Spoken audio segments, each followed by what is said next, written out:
শিক্ষার্থী বন্ধুরা, আশা করি তোমরা সবাই ভালো আছো। জেনিথ ম্যাথ স্টাডি এর পক্ষ থেকে সবাইকে স্বাগত জানিয়ে আমি এখন আলোচনা করব পঞ্চম শ্রেণীর গণিত বইয়ের 64 পৃষ্ঠায় যে অঙ্ক আছে সেই অঙ্ক নিয়ে। আশা করি তোমরা আমার সাথে থাকবো। শিক্ষার্থী বন্ধুরা, চলো আলোচনায় চলে যাই। 6 এই অনুশীলনীতে 9 ও 10 নম্বর যে অঙ্ক আছে এই অঙ্ক দুইটা এখন সমাধান করব। চলো আমরা সমাধান করি। 9 নম্বর দেখো কি বলছে। 9 হচ্ছে 1 নম্বর 7/15 গুণ 5/6 গুণ 3/14। আমরা এটাকে কি করব, কাটাকাটি করব। 7 গুণ 5 গুণ 3 আর নিচে কত 15 গুণ 6 গুণ 14। দেখো কিভাবে কাটা যায়। 5 দিয়ে 15কে কাটলে হয় 3। এবার 3 দিয়ে এই 3 কাটা যায়, আর কিছু কাটা যাচ্ছে যে 7 দিয়ে 14কে কাটা যায়। তার মানে আর কোনো কাটাকাটি করা যাচ্ছে না। উপরে থাকছে 1, নিচে থাকছে হচ্ছে 12। এটার উত্তর হচ্ছে 1/12। এবার 2 নম্বর অঙ্ক করব। 2 নম্বর অঙ্ক হচ্ছে 7/12 গুণ নয় ভাগ, এটা 7/12 ভাগ 2 সমস্ত 1/3 গুণ 2/5। আমরা প্রথমে কি করব, প্রথমে মিশ্র ভগ্নাংশকে অপ্রকৃত ভগ্নাংশে প্রকাশ করব। 3 দুগুণে 6 আর একে 7/3 গুণ 2/5। তার মানে 7/12 এটাকে আমরা উল্টাই দিই। উল্টাই দিলে কি হয়, 3/7 গুণ দিয়ে উল্টাই দেব 2/5। এবার আমরা কাটাকাটি করি। দেখো এই যে 3 দিয়ে 12কে কাটলে হয় 3 4 12। আবার 2 দিয়ে 4কে কাটলে হয় 2 দুগুণে 4। আর কি কাটা যাচ্ছে, এই যে এখানে 7 আর 7 কাটা যাচ্ছে। শিক্ষার্থী বন্ধুরা, তাহলে দেখো এখানে কি থাকছে, এখানে উপরে থাকছে কত, উপরে থাকছে 1 আর নিচে থাকছে কত 5 আর 2। তার মানে 5 দুগুণে 10। এটার উত্তর হবে 1/10। এবার 3 নম্বর অঙ্ক। 3 নম্বর অঙ্ক 7/12 গুণ 2/5 ভাগ 2 সমস্ত 1/3। প্রথমে এটাকেও আমরা কি করব, যে মিশ্র ভগ্নাংশ আছে সেই মিশ্র ভগ্নাংশকে আমরা প্রথমে অপ্রকৃত ভগ্নাংশ প্রকাশ করি। 3 দুগুণে 6 আর একে 7/3। এবার আমরা কি করব, এবার করব হচ্ছে 2/5 এই ভাগকে গুণ করব, গুণ করে উল্টাই দেব। উল্টাই দিয়ে এবার কাটাকাটি করি আমরা। এই যে এখানে হচ্ছে 12 আছে, এই 12কে কি দিয়ে কাটবো আমরা, 3 দিয়ে কাটলে 3 4 12। এই 7 কাটা, 2 দিয়ে আমরা 4কে কাটলে 2 দুগুণে 4। তার মানে উপরে কত থাকছে, উপরে থাকছে 1 আর নিচে থাকছে 5 আর 2 5 দুগুণে 10। তার মানে এটার উত্তর একই। এটার উত্তর হবে 1/10। আশা করি তোমরা বুঝতে পেরেছো। এবার দেখো 10-এর 1 নম্বর আছে, 2 নম্বর 3 নম্বর। 1 নম্বর অঙ্ক দেখো, একটি বাগানের ক্ষেত্রফল এত বর্গমিটার, এই বাগানের এত অংশ ফুল চাষ করা হয়েছে। চাষ করা অংশের ক্ষেত্রফল কত বর্গমিটার সেটা আমাদের বের করতে হবে। তার মানে এখানে আমাদের ক্ষেত্রফলটা দেওয়া আছে, আর বাগানের যে বাগানের ক্ষেত্রফল সেই বাগানের আবার 5/6 অংশ ফুল চাষ করা হয়েছে। তাহলে কতটুকু আমাদের ফুলের চাষ করা হয়েছে সেটা কিন্তু বের করতে। তাহলে আমরা লিখবো হচ্ছে, দেওয়া আছে বাগানের ক্ষেত্রফল 20 বর্গ মিটার, আর ফুলের চাষ করা হয়েছে কত অংশে, 5/6 অংশে। এবার চাষ করা অংশের ক্ষেত্রফল আমরা যদি বের করি, যদি কোনো কিছুর এই রকম নির্দিষ্ট পরিমাণ দেওয়া থাকে, একটা পরিমাণ দেওয়া থাকে, এবং এই পরিমাণ থেকে যদি কোনো একটি অংশ এটা বের করে তার বাকি অংশটা বের করতে হয়, তাহলে আমরা এইভাবে করব। এখানে সম্পূর্ণ অংশ গুণ যেটা চাষ করা হয়েছে এইটা দিয়ে আমরা গুণ করলে যে অংশটা বের হবে সেটাই হচ্ছে বাকি অংশের ক্ষেত্রফল বের হয়ে যাবে। তাহলে এটা কি হবে, এটা 20 গুণ 5/6। শিক্ষার্থী বন্ধুরা, আমরা যদি এখানে 20 গুণ না দিয়ে 8 দিই তাহলেও কিন্তু অঙ্কটা হবে। এবার আমরা কাটাকাটি করব। কাটাকাটি করলে হয় কত, 2 দিয়ে কাটি, 3 দুগুণে 6 আর 10 দুগুণে 20। তার মানে এটা হচ্ছে 5 10 50 আর নিচে 3 বর্গমিটার। এটাকে আমরা ভাগ করব। ভাগ করলে কি হয়, 3 দিয়ে আমরা 50কে যদি ভাগ করি তাহলে 3 1-কে 3 আর থাকছে কত 20, 3 6 18। এটাকে হচ্ছে বিয়োগ করলে হয় 2। তার মানে এটার উত্তর হচ্ছে 16 সমস্ত 2/3 বর্গমিটার।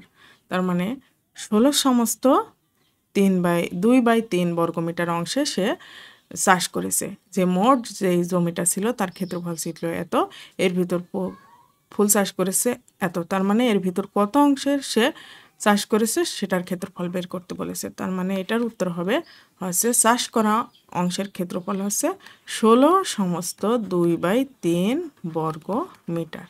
শিক্ষার্থী বন্ধুরা, আশা করি তোমরা বুঝতে পেরেছো। এবার 2 নম্বর অঙ্ক দেখো। 2 নম্বর অঙ্ক বলছে আহমেদের কাছে 4 কেজি তেল আছে। 1 লিটার তেলের ওজন যদি এত কেজি হয় তাহলে তার কাছে কত লিটার তেল আছে? তার মানে শিক্ষার্থী বন্ধুরা, এখানে দেখো আহমেদ সাহেবের 4 কেজি তেল আছে। আবার এই তেলটা কিন্তু কেজিতে, আর সে বলেছে 1 লিটার তেলের ওজন যদি এত কেজি হয়, এই যে এত কেজি হয়, তাহলে তার কাছে কত লিটার তেল আছে? তার মানে এই 4 কেজি তেলে কত লিটার তেল হবে সেটা আমাদের বের করতে হবে। তাহলে আমরা 2 নম্বরে লিখব হচ্ছে কি, চেয়েছে আমাদের কত লিটার তেল। তার মানে এত কেজি তেলের ওজন হচ্ছে 1 লিটার। 6/7 কেজি তেলের ওজন 1 লিটার। অতএব 1 কেজি তেলের ওজন কত? 1 কেজি তেলের ওজন হবে কম, তার মানে ভাগ হবে 1/6/7 লিটার। এবার আমাদের কি বলছে? এই যে 4 লিটারটা বের করতে, 4 কেজি তেলের ওজন কত লিটার সেটা আমরা বের করব। তাহলে 4 কেজি তেলের ওজন কত? অবশ্যই বেশি হবে। বেশি হলে কি হবে? আমাদের গুণ করতে হবে, এই যে গুণ। এবার এই ভাগটা আমরা গুণ করে উল্টাই দিই, দিয়ে আমরা কাটাকাটি করি। 2 দুগুণে 4, 3 দুগুণে 6। এটাকে কাটাকাটি করে আমাদের উপরে থাকছে হচ্ছে 7 আর 2, তার মানে 7 দুগুণে 14 আর নিচে হচ্ছে 3। একে আমরা অপ্রকৃত ভগ্নাংশকে মিশ্র ভগ্নাংশে প্রকাশ করি। মিশ্র ভগ্নাংশে প্রকাশ করলে 3 4 12, তার মানে এখানে 2 4 সমস্ত 2/3 তো লিটার। তার মানে সাজ্জাদ সাহেবের আহমেদের কাছে যে তেল আছে 4 কেজি তেল, সেই 4 কেজি তেলের যদি আমরা লিটারে বের করি সেটা বের হবে হচ্ছে 4 সমস্ত 1/2/3 লিটার। আশা করি তোমরা বুঝতে পেরেছো। শিক্ষার্থী বন্ধুরা, এবার 3 নম্বর অঙ্ক দেখো। সাজ্জাদ সাহেবের এত টাকা ছিল, তিনি এই টাকার এত অংশ এতিমখানায়, এত অংশ শিক্ষা প্রতিষ্ঠানে দান করলেন। তার কাছে কত টাকা আছে? তার মানে তার কাছে 24,000 টাকা আছে। এই টাকা তার কত অংশ দিয়েছে? 5/12 অংশ আর 3/8 অংশ দান করেছে। তাহলে আমরা মোট দান করেছে কত সেটা প্রথমে বের করব। তাহলে সাজ্জাদ সাহেব মোট দান করলেন কত? 5/12, আর এটা যোগ করতে হবে। এবার আমরা 12 আর 8-এর লসাগু করব। 12 আর 8-এর লসাগু করে দেখি, এখানে 2 দিয়ে 6 দুগুণে 12, 4 দুগুণে 8, আবার 2 দিয়ে 3 দুগুণে 6, 2 দুগুণে 4, তার মানে 2 দুগুণে 4, 4 দুগুণে 8, 3 8টা 24।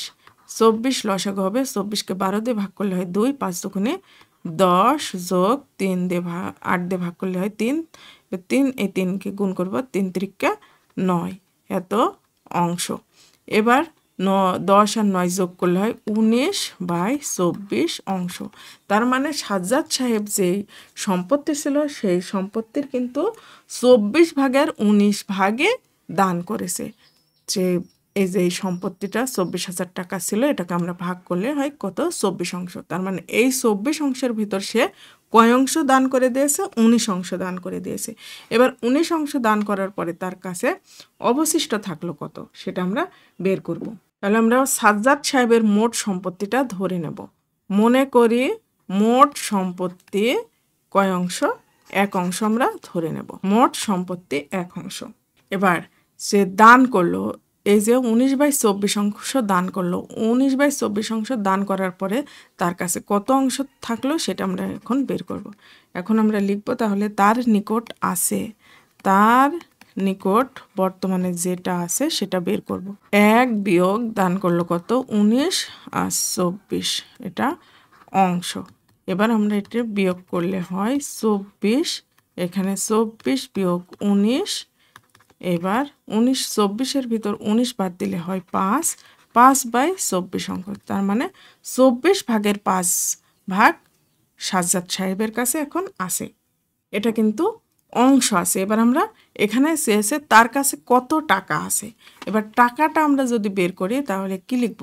লিখব সাজ্জাদ সাহেবের কাছে এখন আছে, অর্থাৎ তার কাছে আছে, তার মানে যেটা হচ্ছে আমরা বের করব, এখানে অংশ বের হয়েছে। এবার আমরা টাকার পরিমাণটা বের করব। সাজ্জাদ সাহেবের কাছে যে কত টাকা আছে, 24,000 টাকা আছে, সেই 24,000 টাকার ভিতর দান করেছে। সে দান করার পরে তার কাছে আর কত টাকা আছে সেটা আমরা বের করব। বের করলে কি করতে হবে, এইটা দিতে হবে। এবার 24 দিয়ে আমরা একে কাটাকাটি করব, 24 কেটে যায়, থাকে হচ্ছে 1000, এখানে 5000। তার মানে তার কাছে দান করার পরে আর টাকা থাকলো, অবশিষ্ট টাকা থাকলো হচ্ছে 5000 টাকা। উত্তর হবে 5000 টাকা। শিক্ষার্থী বন্ধুরা, সাজ্জাদ সাহেব যে টাকাটা ছিল সেই টাকাটা দান করার পরে তার কাছে আর টাকা থাকলো 5000 টাকা। আশা করি শিক্ষার্থী বন্ধুরা তোমরা বুঝতে পেরেছো। এতক্ষণ সাথে থাকার জন্য সবাইকে ধন্যবাদ জানিয়ে আজকের আলোচনা এখানে শেষ করছি। পরবর্তীতে আমি নতুন অধ্যায় নিয়ে আলোচনা করব। সে পর্যন্ত তোমরা সবাই ভালো থাকো, সুস্থ থাকো, এই মঙ্গল কামনা করে আজকের আলোচনা এখানে শেষ করছি। আল্লাহ হাফেজ।